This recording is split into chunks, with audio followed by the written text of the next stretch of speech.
మిరుచి అనరామై మరచి. ఇవాళ మన స్పెషల్ రెసిపీ పేరు క్రీమీ రోల్డ్ పనీర్ సబ్జీ.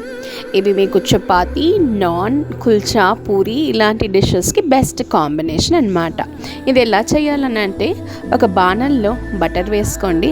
రఫ్గా చాప్ చేసుకున్న onion, tomato, ginger, garlic, cashew nut and గసగసాలు యాడ్ చేసి ఒక 5 minutes సాటే చేసిన తర్వాత ప్లేట్ మీద ఆరబెట్టి మిక్సీ చేసి పేస్ట్గా పెట్టుకోండి. నెక్స్ట్ ఒక బాణంలో స్లైస్ చేసిన పొటాటోస్ని 50% ఫ్రై చేసి సెపరేట్గా తీసుకొని పనీర్ క్యూబ్స్ని దాని మధ్యన పెట్టి రోల్ చేసి ఒక టూత్పిక్ వేసి పిన్ చేసి మళ్ళీ 100% ఫ్రై చేశారంటే టైట్ క్రిస్పీ పన్నీర్ రోల్ దొరుకుతుంది. సో ఇప్పుడు అగైన్ ఒక బాణంలో బటర్ వేసుకొని ఈ పేస్ట్ చేసిన మిశ్రమాన్ని లోపలికి వేసి ఒక 5 minutes ఫ్రై చేస్తే ఆయిల్ బయటకు వస్తుంది.